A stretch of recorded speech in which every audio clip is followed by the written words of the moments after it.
So repaints have been a thing for a while, and I think that companies need to get the most they can out of the mold.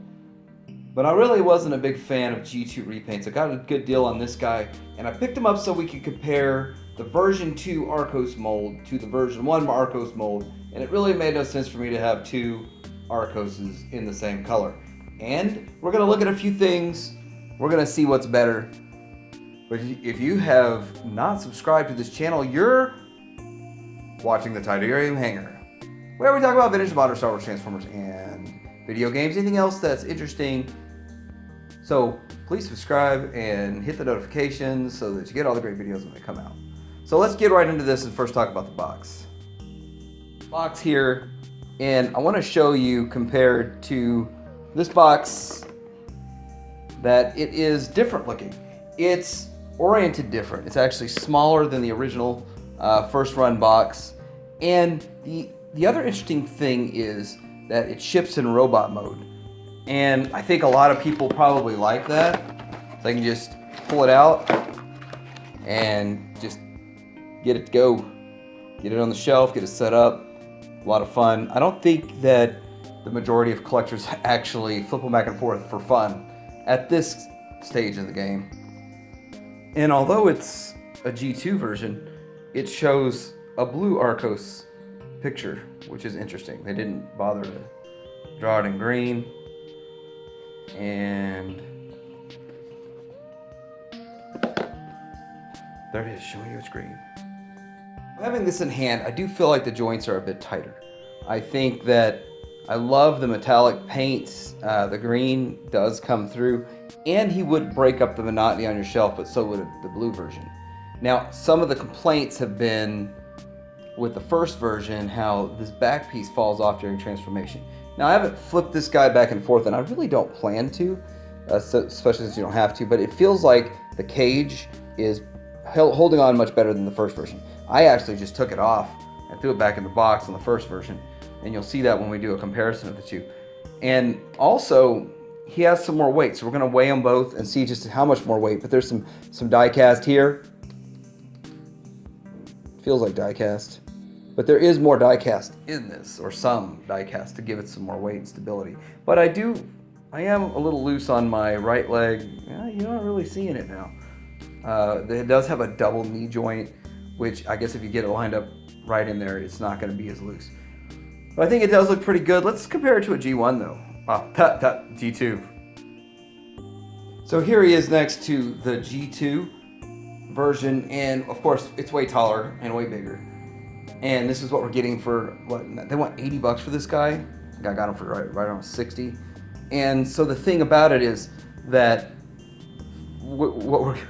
this guy was selling for like $4 back in the day.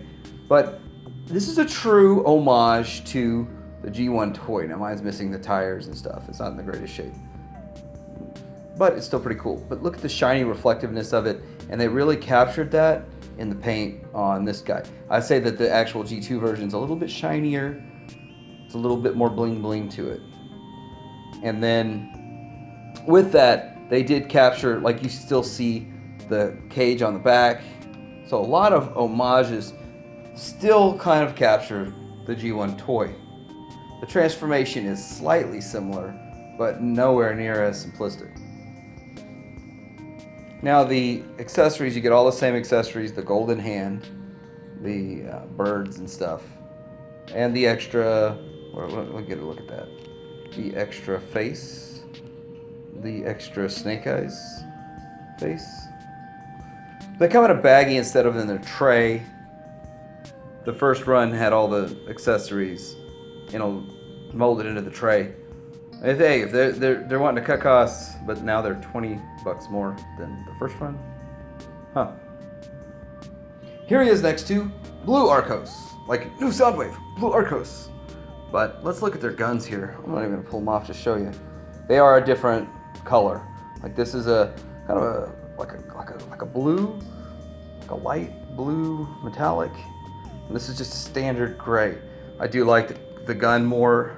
Kind of reminds me of, if you remember the difference between the blurs in the Titan Returns line and those guns for the Japanese version versus the US version. The US version had the shiny silver gun, and the Japanese version looked real bland. But the coloring of the blur for the Japanese was G1, and the coloring for the US was, I don't know where they came up with that color. It was aquamarine turquoise. Anyway, this gun switcheroo reminds me of that, and I like this. I don't have any problems with mine though. My version 1 doesn't have all the problems that everybody complains about, except for the back piece, and then we can see the back. That kept falling off, which to me is not a problem. It actually makes the transformation easier to just remove it and make it as a semi-parts former. I know it's against the law to some people, unless you're collecting combiners, of course, to have parts formers. But I don't mind pulling the roll cage off. It doesn't bother me in the slightest. I feel like it's a little bit better look to it. Since we have the backs here, I want to point out some of the differences. Now, we've got the black that's on all of this cage versus the gray and the silver. And the obvious coloring of the head and everything else that's blue here is green there. Everything that's gray here is orange here. Well, but not exactly. But we'll turn this back around and get it on the side shot here. We've got some orange in there, which makes it look interesting. We have dark gray in there. And then where we have the chest is light gray and dark gray. So this is all uniform all the way down, and it changes some colors. And of course we're bringing this guy in. They are following the toy model pretty darn close for G2. Okay, so Arcos weighs 2.9 ounces. That's blue Arcos. Green Arcos version 2 that has all kinds of die cast in it weighs 2.9 ounces. So where's the die cast? I thought I felt something here, but maybe I'm wrong. Maybe that's not even die cast. They weigh the same. And it's supposed to be so much heavier and so much better built, and they've made some improvements, but it doesn't show in the weight. And this one is even missing the little bar in the back, which probably isn't a 0.1 of an ounce anyway, but I just wanted to point that out. Now, I was really thinking I was getting something vastly improved here. No beachcomber discussion is going to be fun without the good old iGear in here, and to see how much better it looks. And then this is the official one with the colors that are just so far off from the animation, it made no sense. So I repainted an extra one of these because iGear stuff is a dime a dozen, so you can take your time and just get a second and repaint it and see how it looks. And yeah, I think that this one actually is a better color, but I don't know. For what I had to mess with at the time, waiting a whole year to get an actual Arcos was nice. But thinking about this, would they look good on a shelf together? I don't know. So the real question here is going to be actually two questions. What's going to happen to these when Fans Toys releases theirs in 2 years? Who knows when the Fans Toys one's going to come out. And I do think the Fans Toys one's going to be better. It's going to clean up that wheel right here, so the mold's going to be better. And there's no doubt it's going to have real die cast in it instead of, I don't know where they put the die cast in this thing. And it's actually going to, the aesthetic's going to hit the tune even better. Right now, I think Arcos is the best one on the market. He's a great figure and he looks good. I think a lot of people are going to trade up for the Fans Toys. The other question is, do you get the green one? Now, Fans Toys doesn't usually do G2 repaints. They've done some in the past, so I'll probably long-term still have the green one, just because it's different. Just because it's not the same old thing. But in the end, I don't think the average collector's out for it. I don't think the average person wants that in their collection or on their shelf. I don't think the average person really cares. And to say that I'm underwhelmed with the improvements, like it doesn't feel improved at all, but then again, for me, my first copy was a good copy.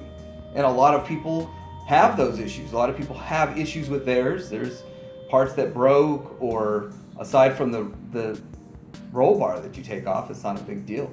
But let me know what you think about your Arcos. Let me know if you're even considering getting the green one, if you're one of those that's in on the G2 Minosaur set. like, subscribe, and Tiberium Hanger out.